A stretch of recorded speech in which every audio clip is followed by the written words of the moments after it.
मे अपि वातय मनः। ॐ शान्ति शान्ति शान्तिः। नमः Shri शङ्करानन्द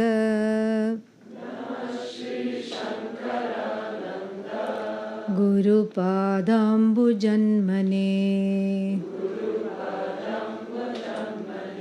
सविलासमहामोह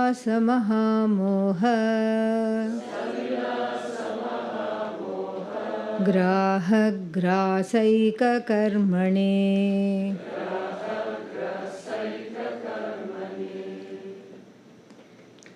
We have looked at the whole analogy of the theatre lamp and its connection to that eye which is behind, so to speak, this cognition and the I notion. In other words, idam vritti and aham vritti. We also saw that sorrow is because sorrow, strife, anguish, anxiety, in other words, samsara, some sorrow is due to the mix-up of two reasons. One is the mix-up of idam and aham vritti, and we saw many examples of that. Taking oneself to be the house, taking oneself to be one's child, taking oneself to see everything as this finite, the finitude in everything. Identifying with the finitude, one is always upset and frustrated under this finitude. We also saw that the witness, between the witness, I as the observer of my actions and I as the actor, there is a little bit of space. We saw that. More about that, we'll come back to that later when we discuss some practical tips to stay not in the idam vritti, not in the ahankara, the ego, the aham vritti, but to stay in the sakshi mode. We will see that in little more detail. Now we are in the middle of an important discussion of the connection of this, the truth of this Sakshi and its connection to Bhagavan. The truth of the Sakshi, the Shastra says, is non-separate from Bhagavan. And so for that we have to understand what God is, what Ishvara is. And we started this morning, we started out by talking about Nataraja. Since this is all a dance metaphor, this is something which is interesting. I just looked and happened to see a beautiful Nataraja there, and then this Nataraja, the Lord of Dance, and here we saw the connection, the association with the Lord of Dance and the Tandava. Tandava is a cosmic principle. It's not really that there is some Nataraja dancing. No, it is a principle. It is it is to understand this notion that the Jagat is in a constant flux and there is movement. To understand that, it is presented, the Shastra presents it in a beautiful icon called Nataraja and a beautiful story, the Puranic story to go along with it. That it is a cosmic dance of creation. So it's not really a dance. When we talk of dance, it is more in the form of what Ishvara is. We have to understand two things. It is in the form of various orders. Brahman we know, and there is not much confusion. Satchidananda Atma is Brahman, Brahman Satyam Jnanam Anantam, Atma, I, Satchidananda. There is no confusion. It's only when this Ishvara, God, is thrown into the mix there is a little recoiling. Who is this God? What is this God? Why should I relate to this God? What choice do we have? This is my question. And to those who might say, I want to relate only to pure Brahman, don't bring in God, don't bring in Ishvara. Why? Because I have Ishvara allergy. Because as soon as you say Ishvara, rashes come up. I go in search of antihistamine because I get an allergy. This allergy, the so-called allergy, is universal. We don't have to feel bad about that. Everybody has this allergy, and the allergy is purely a psychological problem of authority issues in early childhood. Yeah, mommy issues, daddy issues, that's all it is, yes.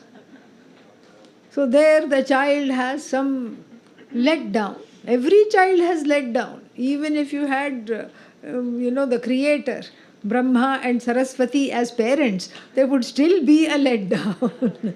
That is the way the unconscious is formed. It happens. The child itself will misunderstand. The child itself will not see that there are some, that I have the best parents in the whole universe. It will not see. It will interpret it through its own limited subjective understanding. All that has to happen is for the mother to go to the bathroom, enough, because the child has no concept of time. Even though the mother says, I'll be out in 5 minutes, wait. Doesn't know wait, doesn't know time, doesn't know 5 minutes, and anxiety sets in, this separation anxiety. And that is at the root of not being able to understand what Bhagavan is. And Vedanta makes it very clear that this Ishvara is a matter of not belief, but understanding as the truth of oneself. So to those who will say, I want only pure Brahman, I can handle Satchidananda, I don't want Ishvara. And why these Vedanta people always bring in Ishvara? Wherever you look, even in this ashram, here an Ishvara, there an Ishvara, everywhere, different forms of Ishvara. Leave me alone, I just want to only pure Brahman.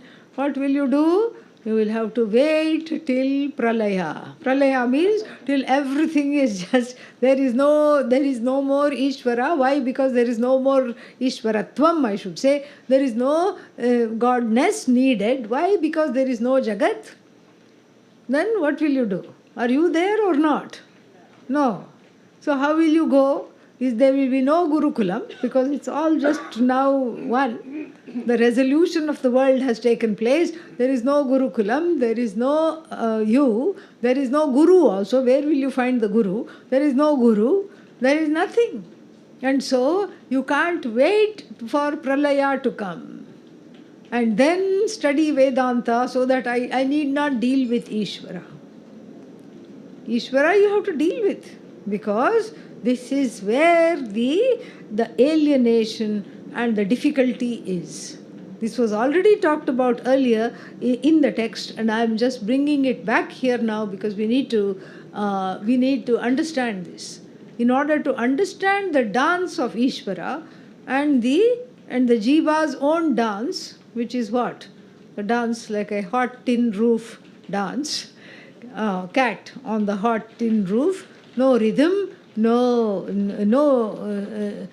harmony, no rhythm, no grace. In fact, I stomp all over the grace of Ishvara in the process of this dance. So therefore, I have to understand this properly, and we look upon Ishvara not as a guy in the sky, but as a series of orders that are infallible. We have the physiological order, we have the gravitational order. We see that wherever we go, we can walk confidently, we can run, we can dance. Why? Because the gravity is the same everywhere. We don't say gravity is a mandate of Ishvara, gravity is a manifestation of Ishvara. It's another avatara of Ishvara. And so like this, the whole world is understood in the form of laws, physiological laws, anatomical laws. This is how the body is. This is what it is, not just one body, every person's body. And that's why if you feed something to the guinea pig, it gets cured, you can easily say, please take it, no problem. Because it has helped the rat, it will help you also. Because there is a sameness. There are certain laws that work in the body.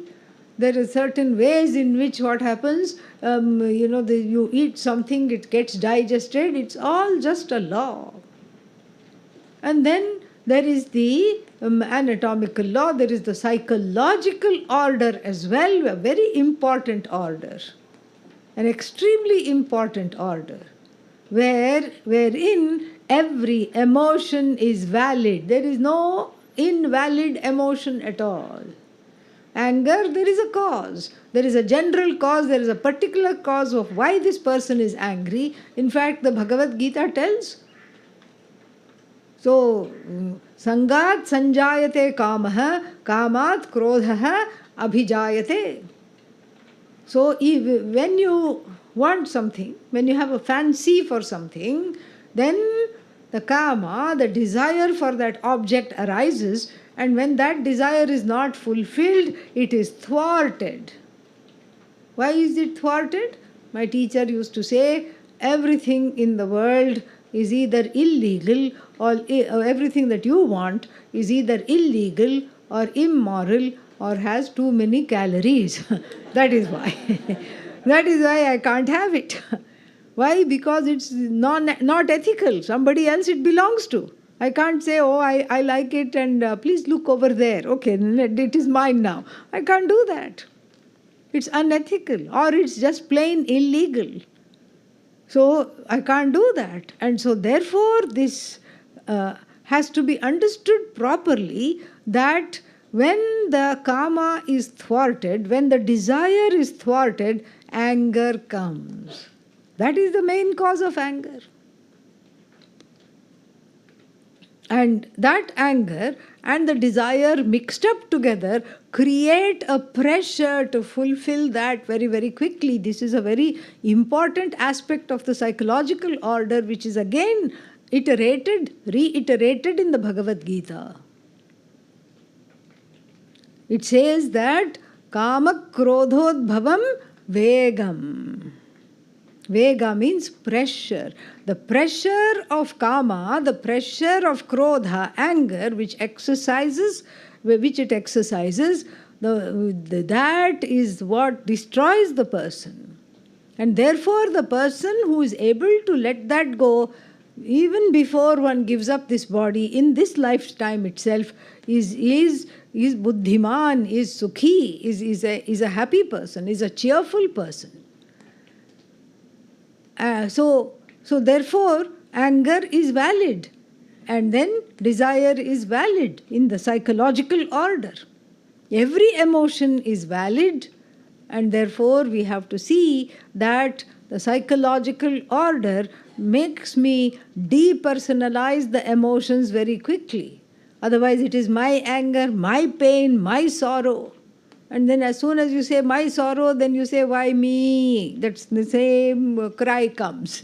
Why me? Why not somebody else? Why I am sad? But instead look at the sorrow as a manifestation of Bhagavan. The sorrow does not bother anymore, because we see it as an objective fact, not as a subjective victimization. How to see it as an objective fact? Very easy. Because given this condition, the sorrow will be there. Very easy to see that. Given this problem, the sorrow will be there.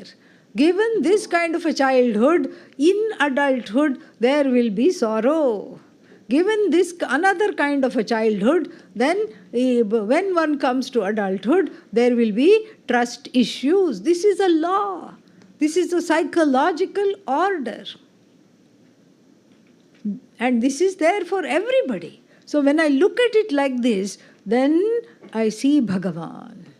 I see Ishvara. This is the darshan, because you can't really have darshan other than in the form of order, because the one who is wanting to have darshan is Ishvara.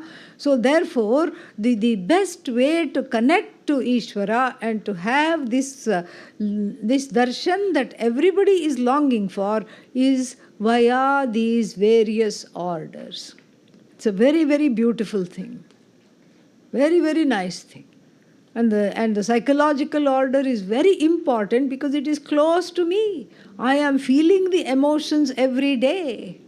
And every emotion is valid, every emotion is Ishvara, then that means what? Ishvara is upholding the emotions. And what is Ishvara? Ananta, Ananda. So Ananda, limitlessness, wholeness, unbridled joy is upholding the sorrow that you feel in the moment. It's amazing. And nobody is spared. Until and unless this knowledge is gained, nobody is spared of the strong emotions. No one is spared. Like I said, even if you had the best upbringing, one is not spared. I saw one comic once. And first annual convention of adult children of normal parents. Yeah. Big room was there, and the table had been set up, and for the presenters, one little notebook, water glass, nicely covered, everything was there. Seats were there, and the big sign was there at the back of the hall, and then balloons were there. Only thing missing, presenters and audience. Nobody was there. Empty room. So this is Bhagavan. This is an order of Bhagavan, that we first, that the child grows up losing trust in the local mother and the father, and then distrust the whole universe as it grows up, and in order to cope, in order to protect itself, and that the ability to come back to this trust, this Shraddha is also given. And while retracing these steps back, the only way to trust again is to dare to relate to the mother and the father of the universe, is to dare to discover the mother and the father of the universe. That is how to regain this trust. That trust which was lost in childhood, in adulthood, is regained by a quantum leap, like the kind of leap of faith Hanumanji had to do crossing over from India to Sri Lanka to rescue Mother Sita. This is what has to be done, and that leap has to be made in order to retrace the steps back from being a jaded, faded jiva into someone who is ready for spiritual instruction. This is again a very important order. Another order is the karmic order. They are all interwoven. You don't have, even though we are discussing them separately, because we can't really talk about Bhagavan in all his glory. So we are constrained to shine the spotlight on various orders one by one. Another order is the karmic order. It intersects with the psychology, it intersects with everything. This explains a lot of things. People say, oh, you people in India, you believe in karma, it has made you fatalistic. It has not made us fatalistic. It has made us much more pragmatic, really. It is a shock absorber. Thank God it is not my fault. Really. You can hear straight away say, you can point to Bhagavan and say, stop doing this. Yes. That is how the Sri Rudram begins. Oh, you have very big arms. Oh Lord. They look really strong.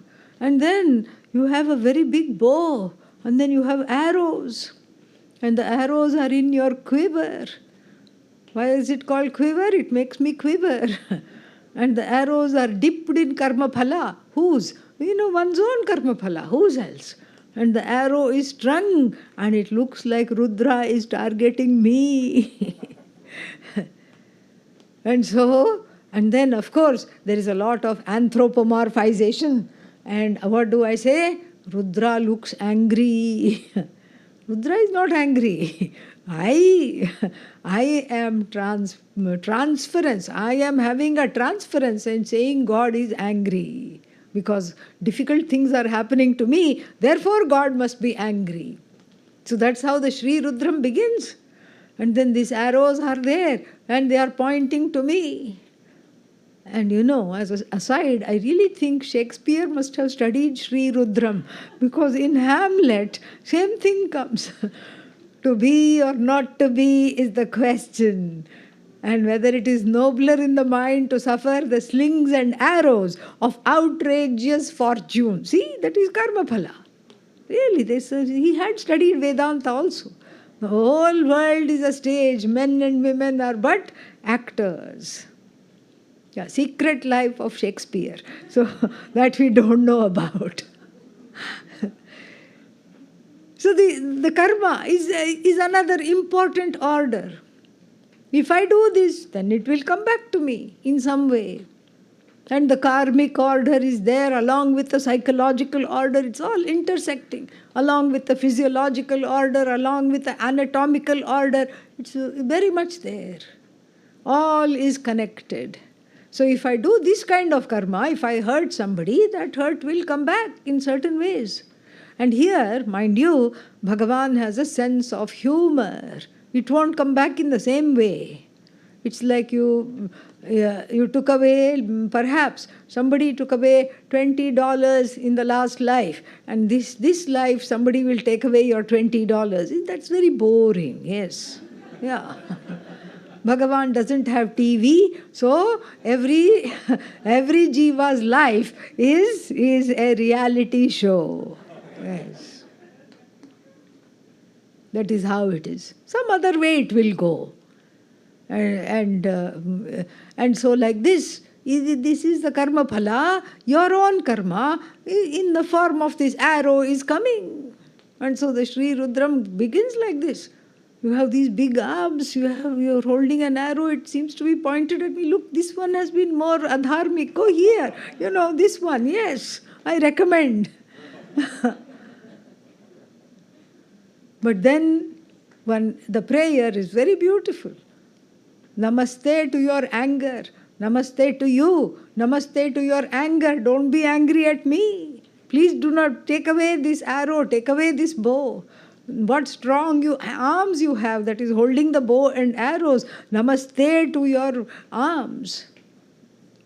And then what is the prayer? May your bow and arrow should have an Om Shanti moment. Relax, Rudra. Don't do so much. Keep it. Sit down. Have a cup of chai or something. Yeah, don't do this. Yeah, relax.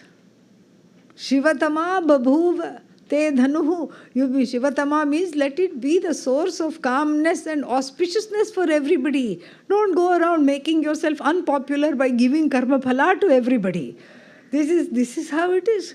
So this is the law of karma. It's called a law because it is avashyam bhavi, means it will definitely happen. This is a law. And we don't have to go very far. If we look at our own lives, it is very, very clear. Today, wonderful, feeling at the top of the world. Tomorrow, sick. Suddenly, how? And then it's easy to blame somebody. It's easy to say that, I know why I'm sick. This person sitting next to me was coughing. And you know what? They were not wearing, what is that called? Mask. They were not wearing mask and they were coughing. That's why I'm sick. Why these people don't wear mask? They should wear mask. Now my question is this. Why they came and sat only next to you? There is a law here. Why didn't they sit in the row behind you or in the row in front of you? Why only they hugged you and sat? Karma. Karma is there. It comes in many, many forms. Don't think that it is just so. Karma comes with a sense of humor. Yes. If we know this, we can laugh. We can laugh when the next karma karma phala comes, we can laugh. Order of karma. And another order which of Ishvara, which is manifest in the form of Ishvara, is something easy to miss, but very important to know. It's the order of dharma. Dharma is an important order. What is right doesn't have to be taught by Bala Vihars, Sunday schools, what have you. The Sunday schools and all only reinforce what is already given. Even in a small child, if the mother tells, you cannot have one more candy, she goes somewhere just for 2 minutes to get something. The child looks, okay, and gets caught with a hand in the bottle, in the jar. And then when the mother comes, she hears the mother coming, what will it do? Quickly take out the hand. Why? Knows it's wrong. Knows it's wrong. Mother said, don't do this, is wrong. Knows. Otherwise it would eat it right in front of the mother. And but it won't. There is and if it's really clever, it will take one, put it in the pocket and or mouth and pretend it has not eaten. Why this farce? Why this pretense? Because one knows one is not supposed to do something. Dharma doesn't have to be taught, just like a baby monkey doesn't have to be told. Look, your mom is not going to be on maternity leave, okay? As soon as she gives birth to you, she is going to jump from tree to tree. What do you need? Milk to survive. So what do you have to do? You have to grab on to mummy. Because mother is not going to, you are not a cat. The kitten, is held and taken from place to place. Baby monkey is not held. Baby monkey just, he has to catch hold of the mother because the food is going. Breakfast, lunch and dinner is going. Yeah. How to survive otherwise? Did the baby monkeys have a class to say you have to catch hold of your mummies, you have to grip? That's why it's called monkey grip. This is where the expression has come from. The baby monkey holding on to the mummy. Otherwise you will fall. And baby monkey has a question, what's fall? What happens if I fall? You will die. What's die? No such class is required. The newborn baby monkey holds on to the mother literally for dear life. Just like that, one understands what is dharma without really needing to be taught. But still we need to be taught. That's why the ashrams are there. Why? Because it's not because we don't know, but because we have come, unfortunately, into the habit of cutting corners, taking shortcuts, and saying, this is a small infraction, it's okay. Somebody said, it's just a white lie. What is this white lie? Is it lie or not? Yes, it's a lie. Okay. We don't have to qualify it. And so like this, we have come to the place where we do not follow dharma. Even more so in Kali Yuga. Dharma is seen in the form of a bull. In the Satya Yuga, it was standing on all 4 legs. And in the Treta Yuga, it was standing in 3 legs, on 3 legs, already little bit shaky. In Dwapara Yuga, it was standing on what? 2 legs. And then finally in Kali Yuga, what is it doing? Trying to stand on 1 leg. This shows that there has been a steady degradation of dharma. It will come back again because the cycle continues. But that doesn't mean we should say, let's wait for Dwapara Yuga to come back again and then it will be okay. No. It is, if the ability to violate dharma is given, then the ability to come back to dharma is also given. That free will is given. And in fact, we keep saying free will. It's not free at all. It is tangled up, bound up in ragadveshas and in all kinds of strong prejudices and preferences. And how can we call it free will? It's not free. Seldom it is free. It is only free in Ishtakarma and Purtakarma. Ishtakarma means what? Any kind of worship that I do. Purtakarma, reaching out actions. Like, digging a well, not to benefit myself, but to benefit a village, digging ponds for animals, etc. These are all building temples, building places where people can stay for free as they go to the temples. All these helping somebody, all these things are called Purta Karma. There the will is free. Ishta Karma, in the worship, the will is free. Otherwise, the will is all entangled. Therefore, dharma is a very silent but a salient manifestation of Bhagavan that I have to awaken in the heart, because I have let dharma sleep. I have to awaken in the heart.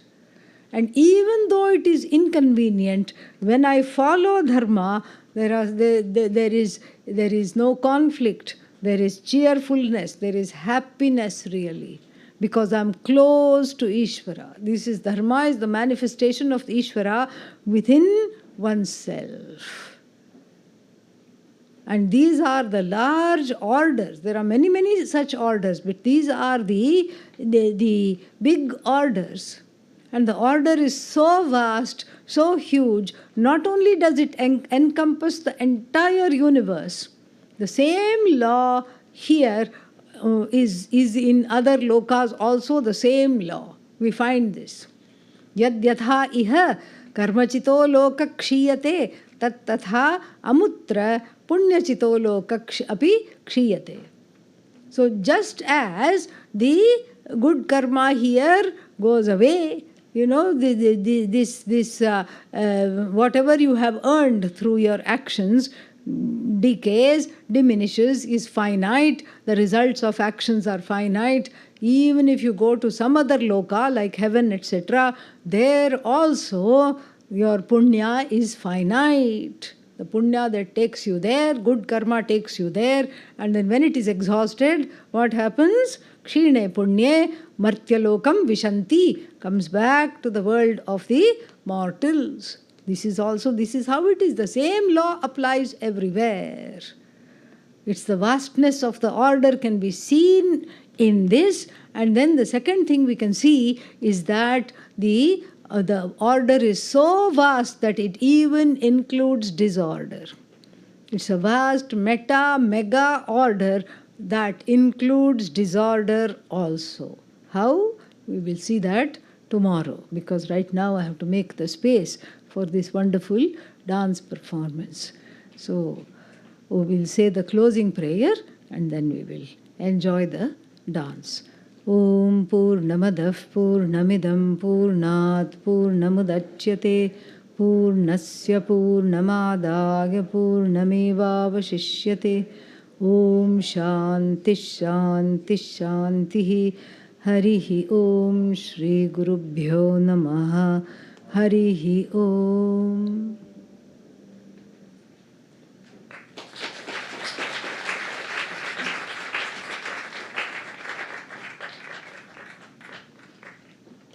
So I'd like to thank again very much Swamini Sadma Vidyananda Saraswati for this beautiful teaching tonight. Let's give her another very big hand. And Swamini Ji will continue with the teachings tomorrow in the morning satsang and in the evening satsang, and also be offering a session in the midday. So tonight we also have a wonderful program continuing, and this will be a Bharatanatyam dance led by Maitreyi Krishna. So I'd like to give Maitreyi Krishna a very warm welcome.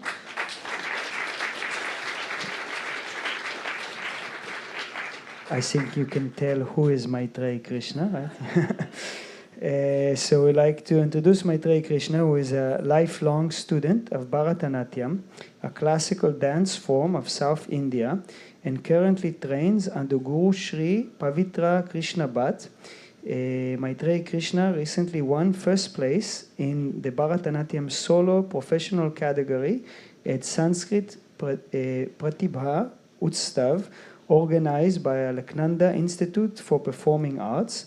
Maitreya Krishna performs regularly in Orlando and across the US, including at prestigious Cleveland Tyagaraja Ardhana Festival. Maitreya Krishna earned her Juris Doctor from the Benjamin N. Cardozo School of Law and has worked with several companies and law firms in New York City. Maitreya's family has been students of Puja Swami Dayananda Saraswati since 1993, and Maitreya is here with her mother. We also like to welcome very much her mother is sitting here in the front. What's the name? Shraddha. So we like also very much to welcome Shraddha. We'd like to give her another very big hand. And so Maitreya Krishna's family has been students of Puja Swami Dayananda Saraswati since 1993, who blessed her with the name Maitreya.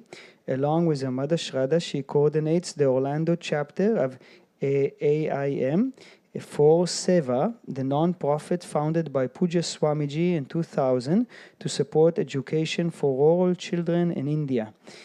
She also organizes Vedanta lectures in the Orlando area, including a recent talk by Swaminiji at the Hindu Society of Central Florida. With the grace of Puja Swamiji, the blessings of Swaminiji, Maitreya Krishna will perform a few traditional Bharatanatyam dances pieces today. So let's give Maitreya Krishna a very big hand.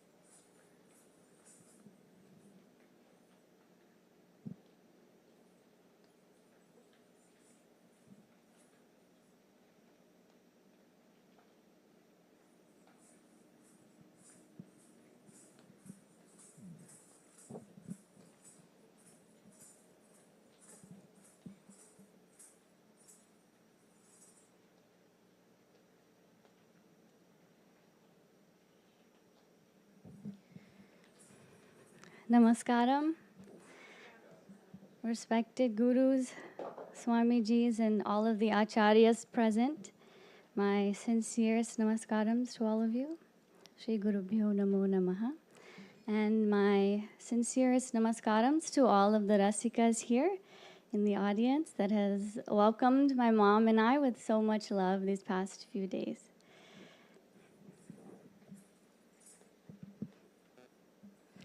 The first piece I will be performing is called Alaripu. And Alaripu is the second piece in a Bharatanatyam dance performance, or Margam, after the Pushpanjali. It serves as an invocatory warm-up, honoring Ishvara, the Guru, the audience, and the stage, while coordinating the body through subtle head and eye movements that progress to shoulders, arms, torso, and finally vigorous leg and footwork, all set to rhythmic percussion called the Mridangam. As pure nritta, or abstract rhythmic dance, it builds the dancer's focus, breath control, and precision, setting a devotional and concentrated tone that prepares everyone for the expressive artistry to follow in the recital. I will now perform Alaripu Deshram.